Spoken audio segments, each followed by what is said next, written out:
Ողջույն սիրելի հայրենակիցներ, երեկվա Գյումրիի մեր քարոզարշավից հետո վերադարձել ենք Երևան եւ այսօր Երևանում ենք, հիմա գտնվում ենք այս հրաշալի այգում, այսօր քարոզարշավն իրականացնելու ենք Մալաթիա Սեբաստիա վարչական շրջանում, հարավ-արևմտյան թաղամասում ենք, բայց մի քանի քաղաքական ուղերձներ ունենք հղելու։ Ուրեմն երեք մենք տեսանք, թե ինչպես է հանրային հեռուստաընկերությունով ընթանում քաղաքական ուժերի բանավեճը, բնականաբար 19 քաղաքական ուժերից մի մասին էին հրավիրել եւ մաս-մաս են հրավիրում։ Ես ուղղակի ուզում եմ ասել, դա բանավեճ չէ, դա հայհոյախառն կռիվ էր, որտեղ բացի հայհոյանքները նաեւ կային ինչ-որ խոսակցություններ Հայաստանի անվտանգության մասին,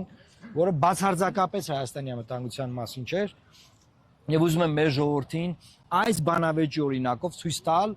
թե եթե հանկարծ պարլամենտ անցնեն միայն այդ ուժերը, ինչպիսի պարլամենտ եք դուք ունենալու։ Նայեք, սա շատ պարզ խոսակցություն է, այլ հետո չգաք ասեք, վայ բայց էս ինչ եղավ, վայ բայց ոնց եղավ։ Ախր ակնհայտ է, դուք տեսնում եք ինչա կատարվում, սիրելի հայրենակիցներ։ Եվ մյուսը, որ ուզում եմ էլի անդրադառնալ, ուրեմն Euronews-ով հրապարակել են ինչ-որ հարցում, որը իրականացվել է հայկական մի սոցիոլոգիական ընկերության կողմից, եւ ըստ այդ հարցման խայտարակ տվյալներ են հրապարակել, որ իբր իշխանությունը 65%-ով հաղթում է եւ ընդդիմադիր ինչ-որ ուժեր են անցնում, բայց կարծում եմ արդեն անիմաստ է քննարկել, թե ով է անցնում, ոնց է անցնում, բայց իշխանության այդ ցուցանիշ է։ Մենք համարում ենք սա ռոպագանդայի մի հատված, այսինքն մարդկանց քարոզել անհուսություն, որ դե իշխանությունն արդեն հաղթել է եւ որ մարդիկ դրանից վախենան, չգնան ընտրության, համարեն անհույսը, անիմաստա, մենք այստեղ ենք սիրելի հայրենակիցներ ձեզ ուղերձ տալու, որ բացարձակապես մի նայեք որևէ հարցման, դուք անպայման գնացեք ընտրական տեղամասեր։ Բացարձակապես չհավատաք մինչև ընտրություններ հրապարակված հարցումներին, դուք ուղղակի գնացեք ընտրական տեղամաս եւ թիվ 19 քվեաթերթիկով այնպես քվեարկեք, որ խորհրդարանում լինեն բազմաթիվ ուժեր, որի արդյունքում կձևավորվի կոմպրոմիսային կառավարություն, կոմպրոմիսային վարչապետով եւ կարգելվի երրորդ ժամկետի Նիկոլ Փաշինյանի ընտրվելը, դա տեղի չունենա եւ նաեւ տեղի չունենա երեկվա բանավեճի իրավիճակը։ Այսինքն, երբ որ մարդիկ ուղղակի իրար հայհոյում են, քաղաքական ամբողջ բանավեճը թողած։ Եվ սա է պատճառը, որ մենք ձեզ կոչ ենք անում քվեարկել թիվ 19 քվեաթերթիկով, որովհետեւ անգամ եթե Euronews-ի ուսումնասիրությունը ճիշտ դուրս գա, պատկերացնենք դա ճիշտ է։ Չեմ ուզում դրան հավատալ, բայց պատկերացնենք։ Այդ պարագայում գոնե դուք հաշվետվություն պահանջող կառավարությանը հակակշռող խորհրդարանական խմբակցություն կունենաք։ Քվեարկելով մեր օգտին դուք կանխելու եք այդ 65%-անոց խայտարակությունը։ Քվեարկելով մեր օգտին դուք կանխելու եք հայհոյախառն բանավեճերը, այլ դուք բերելու եք իրական գաղափարական բանավեճ։ Ես սա եմ ուզում ասել եւ ամեն օր ամեն բակում իրականում արդեն այս թեման է քննարկվում։ Պետրոս Ղազարյանի եթերից հետո անդադար ինձ հարցն են տալիս, թե մենք ինչ ենք առաջարկում, ինչ ճանապարհ ենք տեսնում։ Այդ ճանապարհը մանրամասն ձեզ ներկայացված է։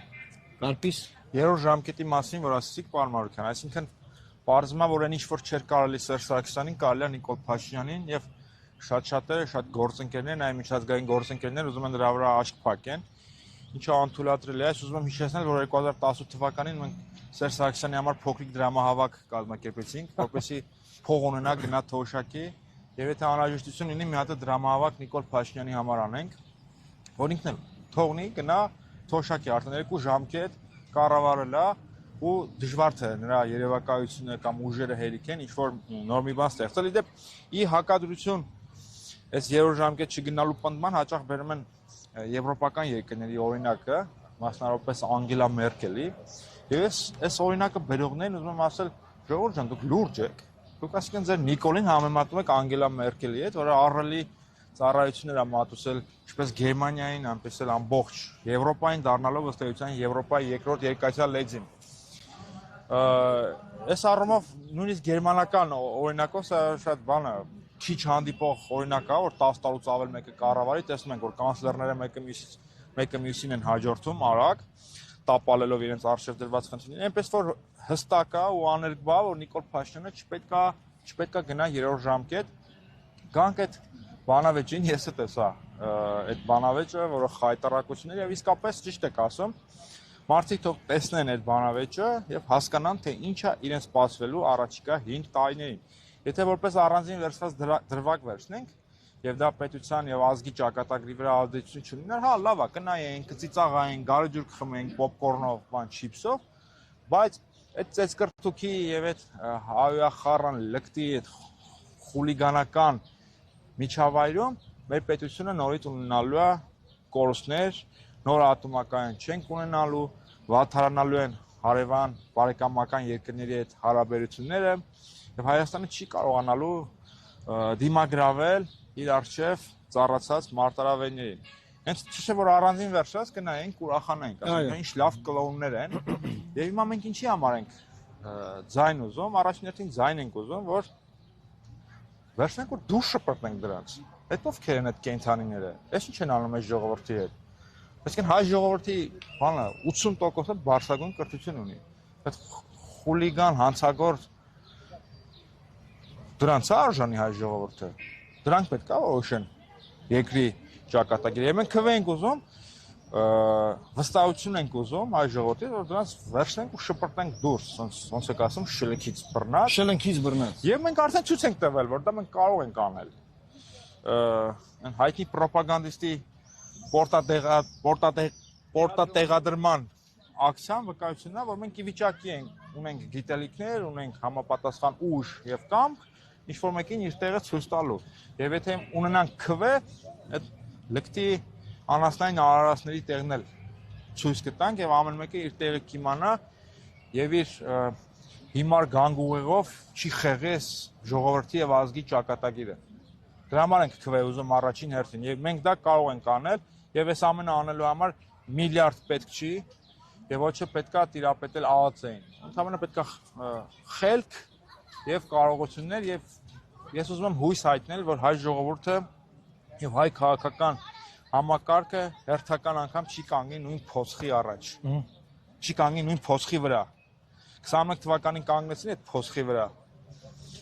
Եվ դա շատ վատ հետևանքներ ունեցավ։ Հիմա էլ ավելի վատ ալնելու։ Ուշքի եկեք։ Եթե վերջացրեցիք այսքանը, սիրելի հայրենակիցներ, հետևեք մեզ սոցիալական ցանցերում, մենք ձեր վրա հույս ենք դնում, միայնակ մի թողեք մեզ, այն բանավեճը, այն հայհոյախառն բանավեճը, որ դուք տեսնում եք, դա ձև ունի, դրա վերջը տալու ձևը կա, եւ ահա դրա վերջը տալու ձևը թիվ 19 քվեաթերթիկով քվեարկելն է։ Լավ մնացեք, Աստված պահապան Հայաստանի Հանրապետությանը, մենք գնանք արդեն մտնենք բակ։